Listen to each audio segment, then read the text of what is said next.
নমস্কার, শুভ সকাল। সকলকে শুভেচ্ছা জানিয়ে শুরু করছি আমার ভিডিও। আজকে পিঠে করব।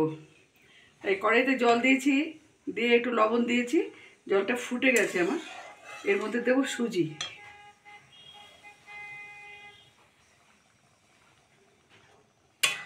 সুজিটাকে কাই বানিয়ে নেব। জলের মধ্যে দিয়ে সুজি দিয়ে পুলি হবে। গরম জলে এটা দিয়ে নিলে পরে তাহলে আর একদম মানে ইয়ে হবে, চালের মতোই হবে। বেশ ভালো করে এটা মিক্স করে মেখে নেবো ভালো করে।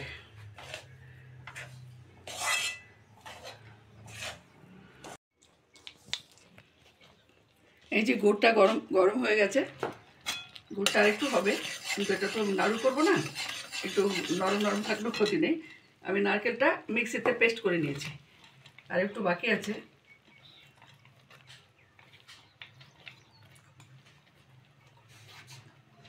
এটাকে ভালো করে ইয়ে করে আর একটু নারকেল দেবো এতে, এটা দিয়ে তারপরে একটু পুরটা তৈরি হোক।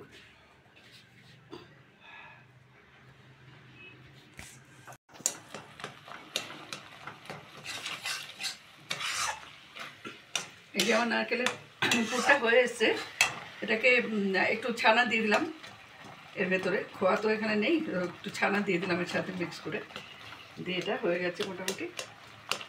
ভালো করে মিক্স করে নামিয়ে দেবো, দিয়ে তারপরে পুলিটা বানাবো। সুজিটা পুরো মন্ড তৈরি হয়ে গেছে, এটা একটু ঘি দিয়ে মেখে নিচ্ছি। এটাকে অল্প সামান্য একটু ঘি দিলাম।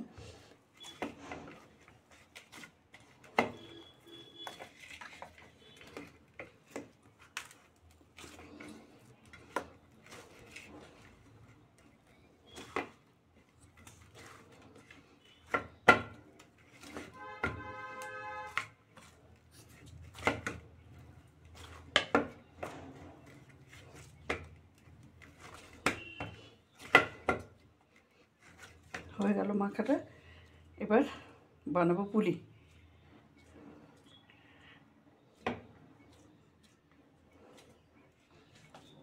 দুধটা ফুল করে দিই, ফুটলে মুশকিল।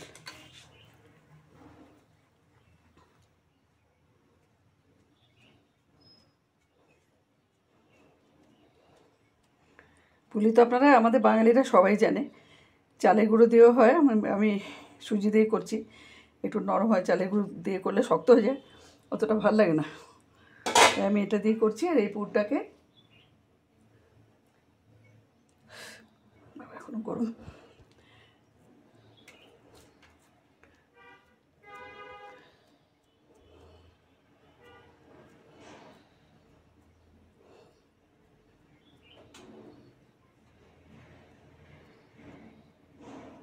এই যে এভাবে করে করে এটাকে দুধে ছেড়ে দেবো।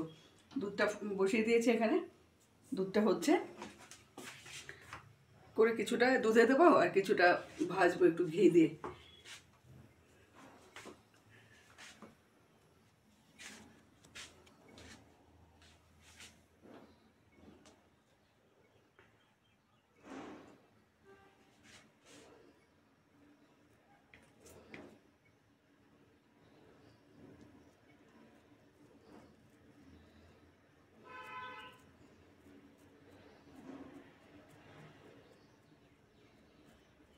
মুখটাকে ভালো করে বন্ধ না দিলে, আটকে না দিলে ভালো করে, তাহলে ফেটে সব দুধের মধ্যে মিলে যাবে।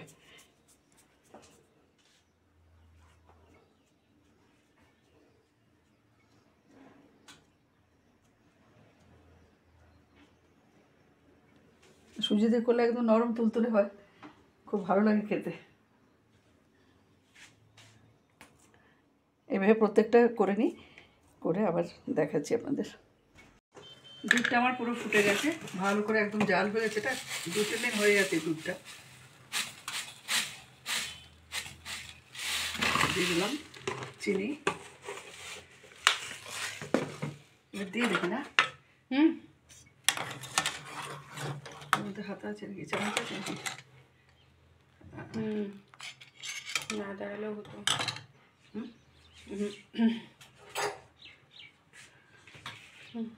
চিনি দিয়ে দিয়েছি, আর এই যে যতটা আমি দুধে দেবো ওই অতটা পুলি আমার তৈরি হয়ে গেছে। এখন এটাকে দুধে দিয়ে দেবো, আর বাকিগুলো ভাজার জন্য করবো।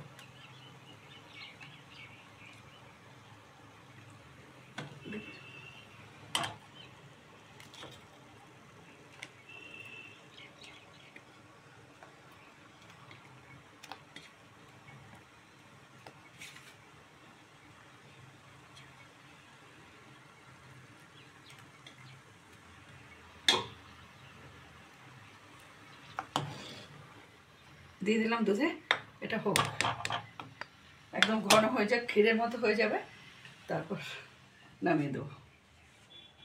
এই যে আমার পুলি বানানো হয়ে গেছে। এবার দুধ পুলিটা হয়ে গেছে, এই যে দুধ পুলিটা হয়ে গেছে আমার, এই যে।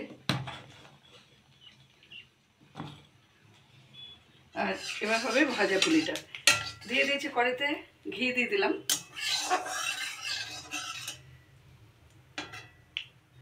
ঘি দিয়েছি, এবার পুলিগুলো ছেড়ে দেবো। অল্পই করেছি, এখন চৈত্র মাছ পড়ে গেছে, ইচ্ছে হলো একটু করে নিলাম। চৈত্র মাছের পিঠে খাবো।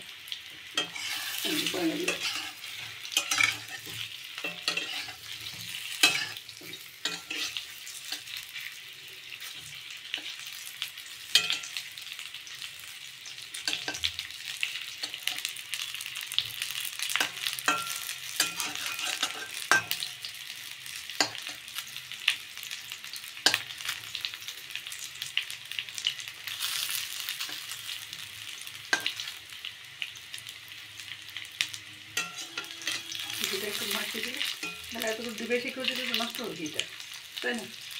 পুড়ে থাকবে তো।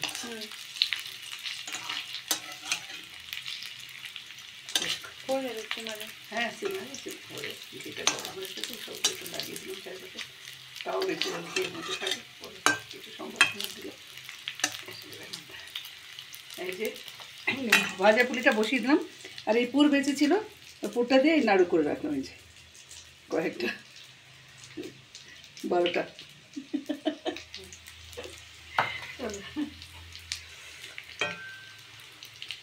দেখবেন করে এভাবে। এই যে দুধ পুলি আমার হয়ে গেছে, দুধটা একদম ক্ষীরের মতো হয়ে গেছে, ঠান্ডা হলে একদম জমে যাবে। এখানকার দুধ খুব ভালো। এই যে এটা হলো। আর একটা জিনিস হচ্ছে, ছানা, অনেকটা ছানাটাকে সন্দেশ করার জন্য বসিয়ে দিলাম, চিনি দিয়ে আর ছানাটাকে বসিয়ে দিলাম, এটা সন্দেশ করে নিই। একটু এলাচ দেওয়া আছে ভেতরে, আমি কালো কালো দেখাচ্ছে, এটা এলাচ। আর এই যে ভাজা পুলি অল্পই করেছি, এই ভাজা পুলি আর একটু পুর বাকি ছিল, বেঁচে ছিল, ওটা দিয়ে এই কয়টা নাড়ু করে রাখলাম। করে খেয়ে দেখবেন সুজি দিয়ে, কী বলে যেন, পুলি আর দুধ পুলি আর ভাজা পুলি, খেয়ে কেমন লাগে জানাবেন। যদি ভালো লাগে তাহলে অবশ্যই সাবস্ক্রাইব করবেন, লাইক শেয়ার করবেন, করে আমাদের পাশে থাকবেন। ধন্যবাদ। দেখা হচ্ছে পরের ভিডিওতে। নমস্কার।